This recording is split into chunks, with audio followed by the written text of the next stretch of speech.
নমস্কার। আজ রাশিচক্রের তৃতীয় রাশি মিথুন রাশি নিয়ে আলোচনা করব। মিথুন রাশির অধিপতি হচ্ছে বুধ। তো যারা বুধের জাতক, যারা মিথুন রাশি, তাদেরকে আমরা বুধের জাতক বলে থাকি। রাশি বা লগ্ন, মিথুন রাশি বা মিথুন লগ্নের লোককে বুধের জাতক বলে থাকি। তো বুধের জাতক যারা, তাদের বুধের কি গুণাগুণ থাকে, ভালো মন্দ বা বুধের ক্যারেক্টার নিয়ে আলোচনা করব। মিথুন রাশির লোক কিরকম হয় বুধের উপর ডিপেন্ড করে। বুধ যদি মিথুন রাশিচক্রে, মিথুন রাশির রাশিচক্রে যদি বুধ ভালো হয়, তারা খুব ভালো বক্তা হয়। তারা শিশু সুলভ আচরণ থাকে, বাচ্চাদের মতো অল্পতে দুঃখ পায়, অল্পতে কেঁদে ফেলে। এরা খুব ভালো ফ্রেন্ডশিপ হয়, সবার সাথে মিশতে পারে। বুধ ভালো হলে তাদের হ্যান্ডরাইটিং খুব ভালো হবে, খারাপ হলে হ্যান্ডরাইটিং খারাপ হবে। এরা হাতের কাজ, আঁকিঝুঁকি, ছাপাখানা, তারপরে আর্ট অ্যান্ড ক্রাফট যেগুলো বলে, সেই ধরনের কাজ এরা খুব ভালো পারে।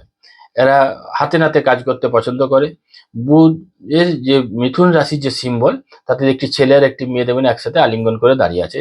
তো তাতে করে এরা সেক্সুয়াল অ্যাক্টিভিটি বা এই সব একটু সেক্সুয়াল মানে চাহিদা এদের একটু বেশি থাকে। বিপরীত জেন্ডারের উপর ফ্রেন্ডশিপটা বেশি হয়। বুধ ভালো থাকলে স্কিন ডিজিজ, মানে স্কিন খুব ভালো হয়। যাদের বুধ খারাপ হয় তাদের স্কিন ডিজিজ, অ্যালার্জি এগুলো থেকে থাকে। বুধ হচ্ছে শিশু সুলভ আচরণ, মুখ দেখবেন বাচ্চাদের মতো লাগবে, 65 বছর বয়সে 35 বছরের মতো চেহারা লাগবে। এরা হচ্ছে, এগুলো হচ্ছে সব বুধের গুণ। বুধ সবুজ রঙিন হয়, বুধের কারুকারতা একটু সবুজ টাইপের হয়। বুধ হচ্ছে দৈত্য স্বভাবের, মানে মিথুন রাশির লোকজন যারা আছে দৈত্য স্বভাবের, এরা এদিকে একটু আমরা ওই দুটো দিকের উপরেই, একবার ভালোটা নিল, একবার মন্দটার উপরে ঝাঁপিয়ে পড়লো, একটু দ্বৈত, কনফিউজ হয়ে যায় কোনটা করব।